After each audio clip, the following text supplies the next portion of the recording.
Hola Mario. Hola. Buenos días. ¿Cómo estás? ¿Qué tal? Muy bien, muy contento de estar aquí. Yo quería preguntarte, Mario, si crees realmente que el estrés en su justa medida puede ser bueno, pero que si nos pasamos con el estrés puede ser aterrador los efectos. Pues fíjate, la persona que realmente nos reveló el impacto del estrés en el ser humano fue el profesor austriaco Hans Selye. Él estudió en la Universidad Alemana de Praga y llevó a cabo toda su carrera de investigador en la Universidad McGill en Canadá. Entonces él distinguió perfectamente dos tipos de estrés. Uno de ellos necesario en la vida, para crecer, para mejorar, para desarrollarnos y para evolucionar. ¿Quién no necesita un estímulo para avanzar, para ir aprendiendo cosas nuevas, para hacer frente a nuevos retos, a nuevos desafíos? Pero él también detectó otra forma de estrés a la que dedicó muchos años de su vida, que es muy nociva para la salud. Es el distrés. Él utilizó las lenguas clásicas para mencionar eustrés, el positivo de escribir, y distrés, el negativo. El distrés es el estrés crónico, es decir, una forma de estrés sostenida que no deja espacio para que una persona se recupere, para que se renueve. Entonces, efectivamente, es una buena analogía la que tiene que ver con la condimentación de los alimentos, y es cierto que el distrés, el estrés negativo, es muy dañino para la salud, para las tres dimensiones, para la dimensión del cuerpo, la de la mente y la dimensión anímica. Según los últimos datos del Ministerio de Sanidad, 2,5 millones de personas, de españoles, consumimos ansiolíticos y antidepresivos a diario. ¿Qué podemos hacer para que no sean tan necesarios los ansiolíticos? Porque vivimos más estresados que nunca, me parece. Sí, bueno, en medicina hay una palabra un poco rara que se llama etiología. Etiología quiere decir el origen de la enfermedad. Nosotros podemos tratar los síntomas, podemos tratar los signos de una enfermedad. Pero para eliminar una enfermedad, necesitamos conocer la etiología, el origen de esa enfermedad. Entonces, obviamente, los ansiolíticos, los antidepresivos están tratando los síntomas y los signos. Una persona que está con una ansiedad crónica, constantemente preocupada por el pasado, por lo que puede suceder, o una persona que está pues deprimida, viendo el aspecto oscuro de la vida, pues un ansiolítico, un antidepresivo le puede ayudar. Pero ¿qué hay en el origen? Desde mi punto de vista, en el origen hay dos cosas. Primero, la deshumanización brutal de la sociedad. Es decir, no nos tratamos como seres humanos, con esa dignidad, con ese respeto que corresponde a nuestra dignidad como seres humanos. Y en segundo lugar, desde mi punto de vista, es la separación de la dimensión espiritual de la existencia. Entendiendo por dimensión espiritual un sentido de trascendencia, es decir, la voluntad de reconectar con nosotros mismos a un nivel profundo, la voluntad de reconectar con los demás reconociendo la diversidad, pero en lugar de tolerarla o enfrentarnos a la diversidad, celebrándola. Y en tercer lugar, es la conexión, el encuentro con la naturaleza, con nuestra madre la naturaleza, es decir, no sometiéndola a nuestros caprichos ni a nuestras ambiciones y nuestra avaricia, sino sencillamente respetándola.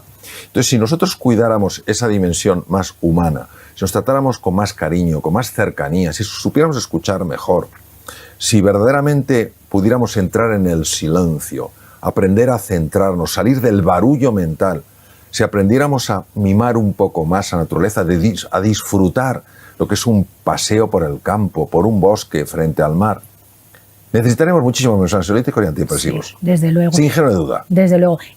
Ahora se ha puesto muy de moda, se hacen hasta excursiones para abrazar árboles. ¿Realmente crees que esto es una moda pasajera? ¿O esto de abrazar árboles, ya que me estás hablando del contacto directo con la naturaleza, tiene un impacto realmente en tu estado emocional? Sí, vamos a ver. Ya desde la sabiduría ancestral se habla de que el ser humano ha experimentado tres desconexiones, de las que he hablado antes: la desconexión con uno mismo, la desconexión con los demás y la desconexión con el mundo. Es decir, de alguna manera recuperar el sentimiento de unidad es precioso en el ser humano. Entonces, cuando tú te reconectas contigo misma, probablemente sientes como un abrazo, ¿no?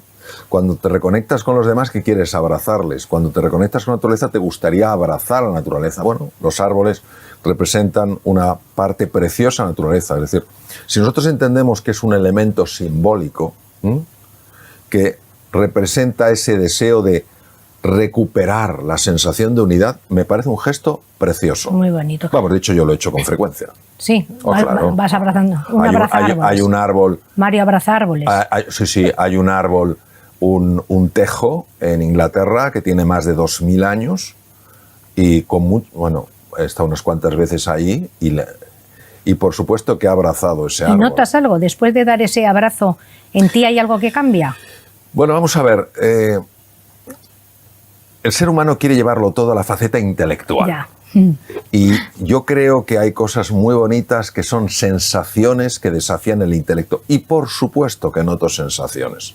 Por supuesto que yo ese tejo, cuando yo pienso en ese tejo no pienso en algo ahí distante, un árbol que no tiene nada que ver conmigo. Pienso en algo que siendo distinto a mí no es tan distante. Pero llega un momento que ni abrazar árboles, ni el contacto con la naturaleza, ni todas el mindfulness y tal, nos hace suficiente impacto en nuestras emociones como para que no se nos cronifique el estrés. ¿Hay algo? ¿Nos puedes dar algún consejo para, antes de que se cronifique, paliarlo? Bueno, vamos a ver, si una persona cuida su dimensión física, si una persona cuida su dimensión mental y cuida su dimensión anímica, no tiene por qué hacerse crónico el estrés. Lo que pasa es que hay que plantearse qué entendemos por cuidar las cosas. Es decir, si yo no dedico un tiempo a lo largo del día pues a entrar en silencio, a hacer ejercicio, si no cuido lo que como, si no tengo relaciones de calidad, no establezco vínculos emocionales, pues la verdad es que no es raro que viva bajo el distrés. Lo que tenemos que tener en cuenta es una cosa que es muy importante. Las circunstancias pesan y las dificultades que experimentamos son reales. No podemos negarlas, no podemos ignorarlas. Tampoco podemos ignorar el poder que tiene el encuentro con otro ser humano, con la naturaleza, con uno mismo, en la transformación de las condiciones internas. Y las condiciones internas sí afectan a las circunstancias. Lo que sucede dentro de nosotros sí busca su expresión fuera de nosotros. Entonces, tenemos que ser muy cautos y no considerar que somos simples víctimas de las circunstancias, sino que somos co-creadores de la realidad. Y eso nos tiene que llenar de alegría, de ilusión y de confianza. Sí. Entonces nos tomaremos en serio el cuidado del cuerpo, el cuidado de la mente y el cuidado del alma. Pero luego llega el ámbito laboral, que es el que vamos a entrar ahora, y las encuestas dicen que el 73% de los españoles trabajadores padecen estrés. ¿Nos puedes dar algún tip para que durante nuestra propia jornada laboral, cuando estamos trabajando, que es eso que te acaban tu jefe te acaba de echar la bronca o no está de acuerdo con lo que has hecho y normalmente nos entra esa ansiedad, ese estrés que nos creemos ya incapaces de hacer las cosas? ¿Algún tip de estos así rápido para decir, venga, haz esto, fulano, y verás tú cómo baja tu grado de estrés de forma inmediata?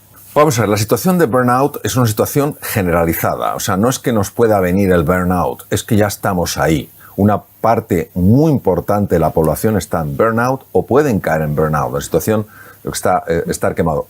De hecho, la fase burnout la describió el profesor Hans Selye, se ha puesto de moda ahora, pero él la describió hace muchos años. Entonces, ¿qué se puede hacer en una situación de burnout? Primero describamos qué es el burnout. Burnout es una situación en la que una persona está experimentando ciertas cosas a nivel físico, a nivel mental y a nivel anímico. ¿Qué está experimentando a nivel físico? Agotamiento, mala salud, insomnio. ¿Qué está experimentando a nivel mental? Irritabilidad, tendencia al aislamiento, falta de ilusión por las cosas, falta de compromiso. ¿Qué está experimentando a nivel anímico? Un desconectarse con la vida, una falta de interés por la vida. Entonces, estas cosas se solucionan a 3 niveles. Primero, a nivel individual. Segundo, a nivel colectivo. Y tercero, a nivel estructural. ¿Qué es a nivel individual? Para que una persona salga de burnout, tiene que estar dispuesta a tomarse en serio, pasar del cuadrante de burnout al cuadrante de recuperación o renovación. No puede pasar directamente al alto rendimiento si antes no se recupera. Y eso tiene que tomarse en serio el cuidado del cuerpo, el cuidado de la mente y el cuidado de la dimensión anímica. Y hay mucha información sobre eso. No es una cosa difícil de encontrar. Eso a nivel personal. A nivel colectivo, tenemos que ser conscientes de hasta qué punto cuando una persona se siente amenazada por el juicio, por lo que me puede pasar, por si me van a echar, por si no sé qué tal cual, cuando una persona se siente amenazada, favorece el burnout. O sea, una persona nunca puede dar lo mejor si se siente asustada. Entonces, todos podemos generar entornos amables, entornos donde las personas no se sientan constantemente vigiladas, donde las personas se sientan valoradas. Y a nivel estructural, ¿qué podemos hacer? Cambiar las estructuras. Es decir, hay estructuras hoy en día que están haciendo muchísimo daño. No tiene sentido que una persona esté trabajando todos los días en su oficina hasta las 11, hasta las 12 de la noche. Si ha hecho bien su trabajo, ya acabó antes. O que tenga que estar todo el fin de semana preparando cosas. Una cosa es hacerlo ocasionalmente, porque es una situación nueva, y otra cosa acostumbrarnos a eso. No tiene sentido. ¿Por qué se está cambiando la estructura o se está buscando cambiar la estructura de asistencia mental para las personas que necesitan un apoyo en este sentido? Porque se está empezando a hablar de la envergadura de la patología mental que hoy en día, si no se habla, ¿cómo se va a resolver? Entonces, claro que se puede hacer. Lo que no podemos caer es en la desesperanza, en la impotencia, o pensar ilusoriamente que alguien lo hará. No, cada uno tenemos que tomar nuestra parcela de responsabilidad y empezar a hacer cosas.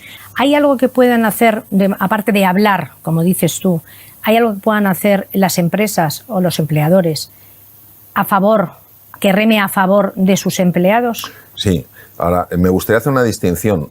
Tan quemados pueden estar los empleados como los empleadores. Sí, sí. Es decir, que muchísimos directores y directivos están aguantando niveles de presión tremendo. Es decir, esto no son los de arriba sencillamente dominando a los de abajo. Es un proceso que afecta a muchísimas personas en los distintos niveles de una organización. Es decir, tanta ayuda necesita muchas veces para estar bien el empleador, como comentas, como el empleado. Entonces, ¿qué se pueden hacer?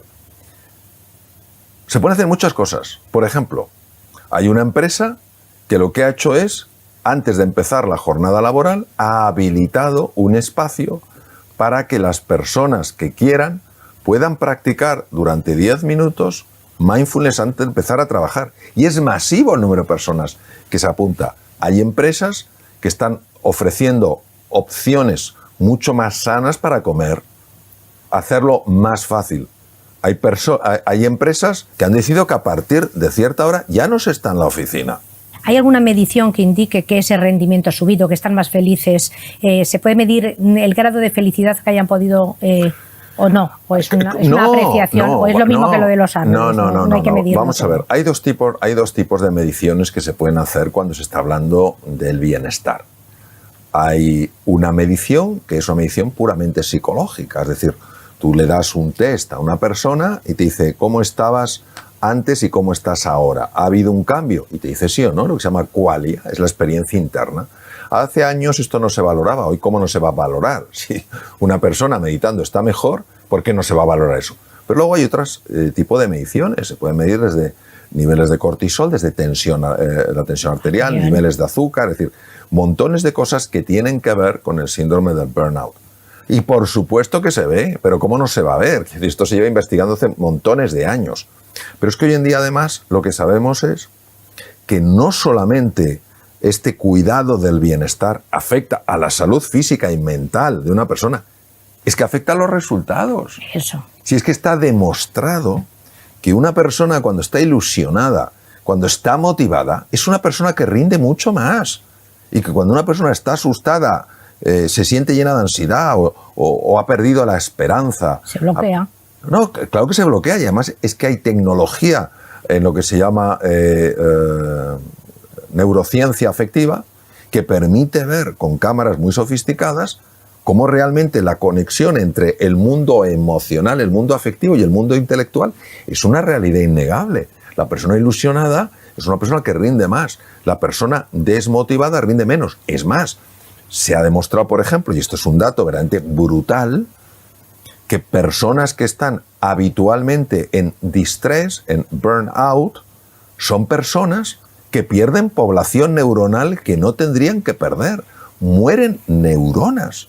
Y bueno, ¿cómo es posible que muevan neuronas? Sí, mueven neuronas porque cuando hay distrés o hay, cuya expresión es el burnout, la palabra científica es distrés, la palabra más popular es burnout, hay una liberación de una hormona en la sangre, de la que llevo hablando montones de años, que se llama el cortisol.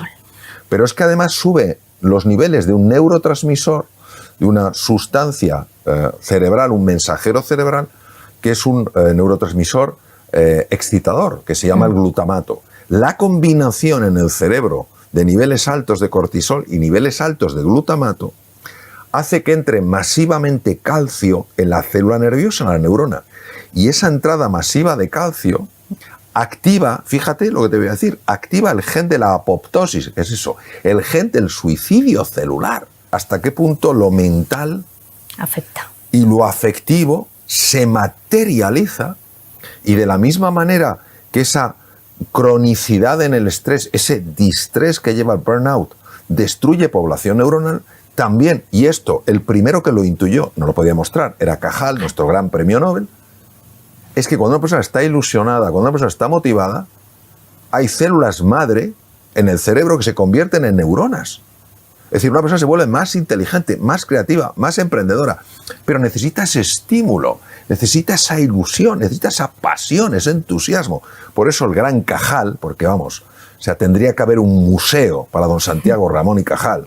Cajal decía, todo ser humano, si se lo propone, fíjate, no está hablando, no, es que yo no puedo hacer nada, no, si se lo propone, puede ser escultor de su propio cerebro. En aquel momento pensaban que Cajal hablaba metafóricamente. Cajal intuía algo que no podía demostrar con la tecnología. Hoy la neuroplasticidad es un hecho. Es un hecho, claro que sí. Como es un hecho que tenemos un segundo cerebro en el intestino con 100 millones de células nerviosas y que está directamente relacionado con el cerebro y que, fíjate tú, si nos afecta, que cuando dices la expresión se me ha cerrado el estómago, que viene, vamos, totalmente a colación del estrés, se me ha cerrado el estómago, se me ha hecho un nudo en el estómago. ¿Qué relación hay entre la salud mental y el intestino? Porque hace unos años era como, esto no tiene nada que ver. Sí, el primero que lo descubrió fue un profesor de gastroenterología catedrático en la Universidad de Columbia en Nueva York. Y efectivamente los órganos tienen distintas dimensiones. El tubo digestivo tiene una dimensión que es muy clara, que es el procesamiento de los alimentos. Nosotros comemos cosas, el tubo digestivo se las arregla para desestructurar esas cosas como si hubiera un rompecabezas y algunas piezas dicen, uy, esto tengo que dejarla marchar, y otras las tengo que absorber porque son fundamentales para la salud. Así se había entendido el tubo digestivo durante muchísimos años. Hasta que se descubrió efectivamente que había millones de neuronas en el tubo digestivo que no funcionan independientemente del resto del sistema nervioso, sino que están en constante conexión a través de neurotransmisores, a través de productos químicos, a través de señales nerviosas con el cerebro intracraneal. Entonces, ¿cómo influye? Influye muchísimo. ¿Por qué? Porque el tubo digestivo tiene dos poblaciones de bacterias.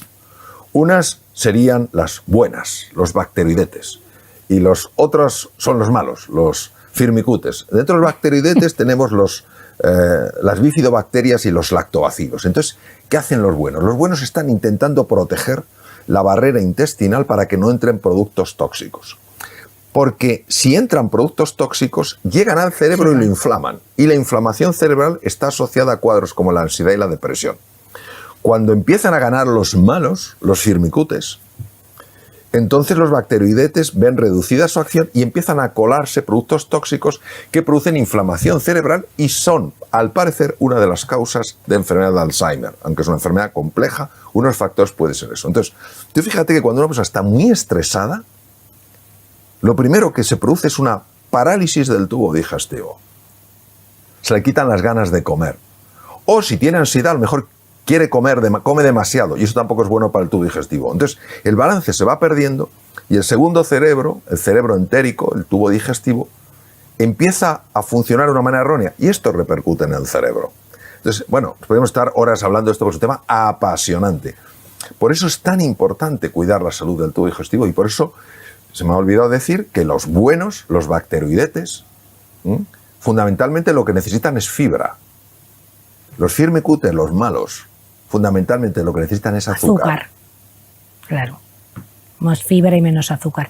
¿Y cómo podemos saber si se nos inflama el cerebro? ¿Hay algún signo externo que sepamos que se nos está inflamando? No, porque la inflamación, cuando uno dice, ay, se me ha inflamado la rodilla, claro. se ve la rodilla roja, caliente y abultada. Sí, vamos, cuando hablamos de inflamación, a nivel cerebral hablamos de lo que se llama inflamación crónica de bajo grado. Y no solamente se produce en el cerebro, se produce en el corazón, en los vasos sanguíneos, páncreas, etcétera. Entonces, es un tipo de inflamación, es real que es inflamación porque hay células inflamatorias, porque hay cambios en la permeabilidad de los vasos sanguíneos, pero no es esta inflamación permanente. Sin embargo, por ejemplo, si se sabe con estudios más finos que sí hay efectivamente histológicamente esos datos inflamatorios, pero que a simple vista no se verían. Lo que sí vemos es la expresión de esa inflamación. Por ejemplo, la ansiedad y la depresión. La ansiedad y la depresión tienen un trasfondo en gran parte inflamatorio. Por eso, fíjate qué cosa tan sorprendente y tan bonita. Personas que han cambiado sus hábitos de alimentación y tenían un cuadro de ansiedad o de depresión, han mejorado de su ansiedad y su depresión hasta niveles sorprendentes solamente cambiando la alimentación. Tomando más fibra. Claro, y dices, ¿cómo es posible? Porque los bacteroidetes empiezan a ganar. A ganar la batalla. A ganar la batalla. Uno dirá, ¿pero por qué están los firmicutes? Bueno, pues porque tenemos gérmenes. Parte podemos entenderlo y parte no. Los firmicutes sí hacen algunas cosas favorables, favorecen la absorción de ciertas grasas, etc. Pero fundamentalmente, digamos que se portan bien siempre que no vean que hay debilidad en el otro sitio. Ya. Esto es como, por ejemplo, nosotros en la piel tenemos estafilococo dorado. Estafilococo dorado es coagulasa negativa, no es patógeno. Pero si hay una herida en la piel y ve que se transforma en coagulasa positiva, y las infecciones por estafilococo son las más peligrosas que hay. Pues igual, los firmicutes están ahí quietecitos mientras la población de bacteroidetes sea lo suficientemente grande. Si los bacteroidetes bajan, los firmicutes se crecen, empiezan a dominar y ahí tenemos problemas. Ya. Bueno, pues aparte de la alimentación, otra herramienta que tenemos que nos favorece muchísimo el controlar el estrés es la risa, tanto la risa real de Duchenne como la ficticia. Entonces, a mí me llamó mucho la atención, precisamente preparando esta entrevista, un experimento que hicieron en 2 universidades americanas, que seguro que conoces el experimento, que tenían que ver 2 grupos de personas, viñetas divertidas. Pero a un grupo le obligaban a tener el lapicero entre los labios y el segundo grupo entre los dientes, con la condición de que no pudiese tocar para nada el lapicero los labios.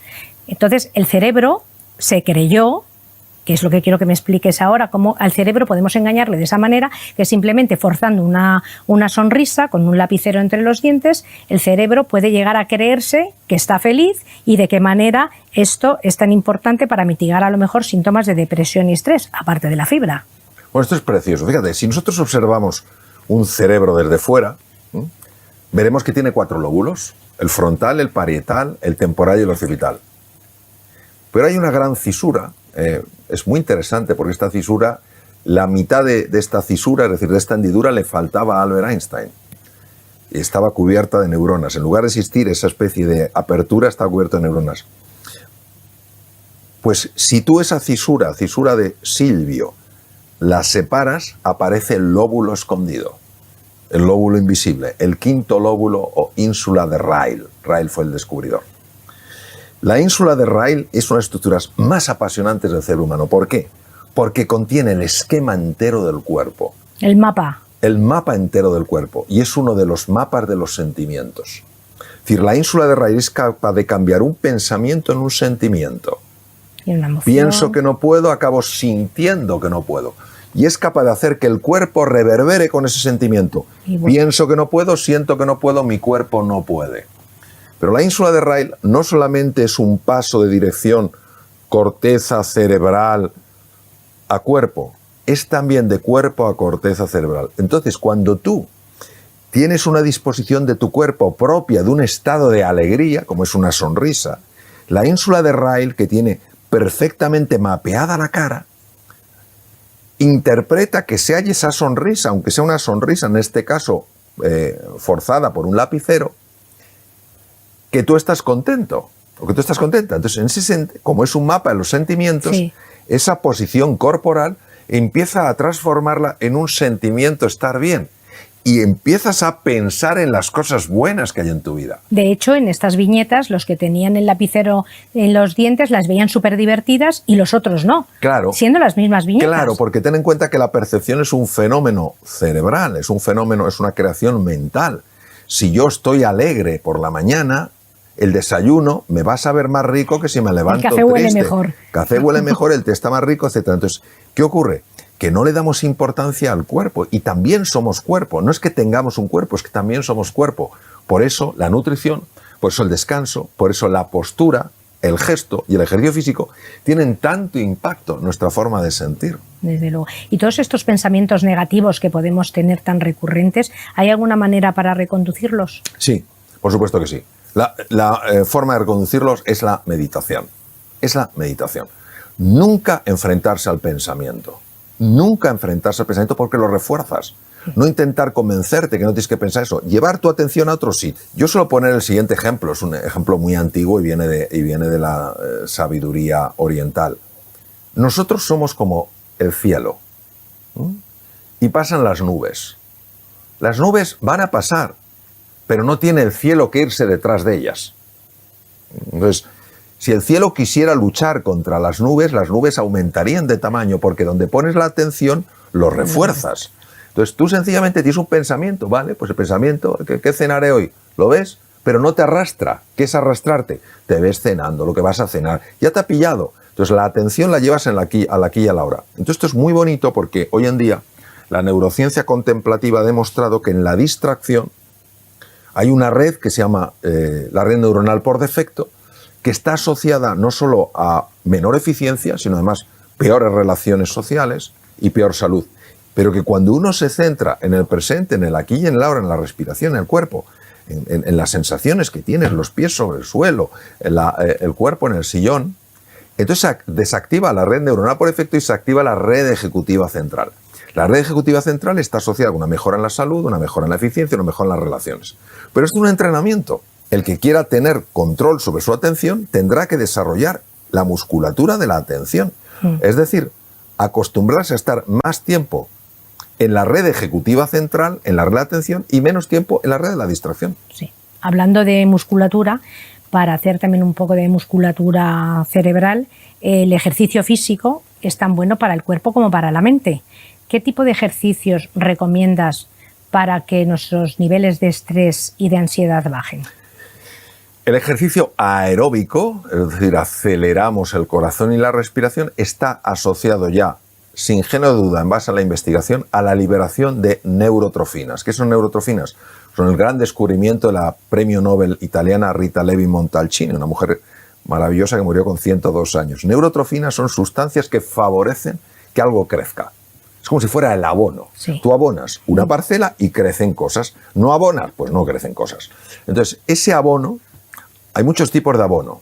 Uno es el VEGF, otro es el IGF, otro es el BDNF, que son las siglas de estas palabras: Brain Derived Neurotrophic Factor, factor proinsulínico, factor de crecimiento endovascular, etc. Todos esos abonos los fabrica el cerebro cuando uno hace ejercicio físico aeróbico. Ahora bien, es muy importante a partir de cierta edad, 40, 45, también hacer entrenamiento cuidadoso, bien dirigido con pesas, porque la musculatura es importantísimo para que no se dañen las articulaciones, para que no se pierda funcionalidad. Hay que tener en cuenta que una de las principales causas de muerte en las personas de más de 65 años son las caídas. Las caídas y con la cadera. Claro, te rompe la cadera, luego tienes complicaciones pulmonares, las que sean. Entonces, eso es muy importante. Pero es que además, el cuerpo está leyendo la musculatura. La ínsula de Rayleigh, el lóbulo oculto, el quinto lóbulo, está leyendo la musculatura. Una persona que se vea fuerte, no es que tenga que presentarse a un concurso de culturismo, se sienta fuerte, se va a sentir más capaz. Sabemos que la postura sí influye. También que te sientas fuerte, que te veas una persona fuerte. No hablo de ser un forzudo, una forzuda, pero verte fuerte, también eso implica en tu sensación, en tu estima, en tu propia valoración. Y a nivel cerebral me imagino que liberas endorfinas. Sí, claro, por supuesto. Hay tres tipos de hormonas que están muy asociadas con el bienestar. Las endorfinas, que son opiáceos endógenos producidos por el cuerpo. La dopamina, que es una hormona muy involucrada con la ilusión. La serotonina, que es una hormona fundamentalmente asociada con estados de felicidad, aunque en algunos casos, pero esto nos llevaría tiempo a hablar, puede aparecer en otros estados. Eso es lo que normalmente se activa cuando tú haces ejercicio físico. Pero hay otra que también llevo muchos años hablando de ella, una hormona, que se activa cuando lo haces con otras personas. Cuando además de estar tú haciendo ejercicio físico a nivel, por tu cuenta, pues lo haces con un grupo de amigos, un grupo de amigas, y estás disfrutando. Y entonces se libera también oxitocina. Entonces esas 4 hormonas son tremendamente beneficiosas y totalmente asociadas a los estados de bienestar. Cuando tienes un problema, ¿por qué lo magnificamos tanto cuando estamos en la cama? Que luego de repente te despiertas a las 8 de la mañana y por lo que sea, bueno, me imagino que también depende un poco incluso de las hormonas, el cortisol y todo eso, ya lo ves de otra manera. O sea, ya no te parece tan grave el problema que te has llevado a la cama y ha dormido contigo. Bueno, el sueño es de las cosas más enigmáticas y extraordinarias que hay. El sueño es de una importancia extrema. O sea, nuestra sociedad castiga el sueño porque no se ha enterado de lo importante que es el descanso nocturno. No se ha enterado de que se activan genes como el PER1, PER2, PER3 que evitan mutaciones cancerígenas. No nos hemos enterado de que se activa el parasimpático que se dedica a reparar el cuerpo, que se libera hormona del crecimiento que lo que hace es favorecer la recuperación de los tejidos. Entonces, en general, pues nada, estamos viendo dispositivos que emiten luz azul a horas que no tenemos y bloqueamos la secreción de melatonina. Entonces, lo primero que podemos hacer es reconocer la importancia que tiene el sueño. Y si tiene importancia el sueño, hay que vivir de acuerdo a lo que es importante. Por tanto, ni es aconsejable en absoluto ponerse a contestar emails, WhatsApps a partir de las 10, 10 y media de la noche, ni ponerse a ver, ni poder ponerse a ver o consultar dispositivos móviles. Segundo elemento, no puede haber una cena copiosa, porque si hay una cena copiosa, el tubo digestivo le pones a funcionar cuando no tendría que funcionar. Y entonces, claro, roba recursos a nivel cerebral que necesita, porque la actividad del cerebro por la noche es brutal. Entonces, es verdad lo que dices. Es verdad que la preocupación afecta directamente al sueño, porque el sueño es un proceso muy delicado. Entonces, ¿nosotros qué podemos hacer? A nivel físico, lo que vemos es no consultar dispositivos de emisión azul, cenar ligero. Puede ayudar también no hacer ejercicio físico antes de dormir, pero sí dar un paseo, porque un paseo puede relajar bastante. Luego, asumir que cuando nosotros nos vamos a la cama con un problema, la memoria empieza a tomar ese problema y a incorporarlo en la memoria. Por eso es tan importante hacer un ejercicio de gratitud antes de acostarse. No te puedes acostar con un pensamiento negativo, porque la memoria, el hipocampo, reestructura a partir de ahí. Entonces, encuentra algo en el día, por pequeñito que sea, si buscas encontrarás, donde verdaderamente digas, mira, hoy me doy la enhorabuena porque vaya día que he tenido, pero he aguantado como una campeona. Hoy me doy la enhorabuena porque me quería haber comido ese bollo y me he aguantado y no me lo he comido. Y acaba con un pensamiento positivo. Parece una tontuna, pero es que no lo es. Y luego, si hay un problema, que dices tú, es que tengo este problema, mi recomendación es la siguiente. ¿Por qué tendemos a llevarlo a la cama? Porque como en el sueño perdemos el control, eso no nos gusta nada. Entonces lo que recomiendo es, lo apuntas en un papelito, lo más pequeño que encuentres, si encuentras un confeti. Y te cabe ahí, un granito de arroz, claro, como hacen. Un granito de arroz. ¿Por qué?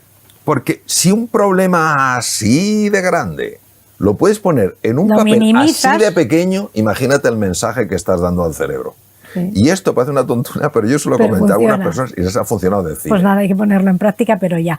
Y luego también la apariencia física. O sea, cuando tú tienes estrés, se te deshidrata hasta más la piel. Te salen canas, arrugas. O sea, ¿nos puedes dar algún consejo para sentirnos más lozanos y guapos? Sí, vamos a ver. El estrés crónico, el distrés, utilizando terminología del profesor Hanseli, y recordando que es el causante del burnout, está asociado fisiológicamente, es decir, a nivel de funcionamiento, con lo que se llama un aumento del estrés oxidativo. ¿Esto qué quiere decir? Cuando uno coge una carretera de peaje, llega más rápido a los sitios, pero tiene que pagar un precio.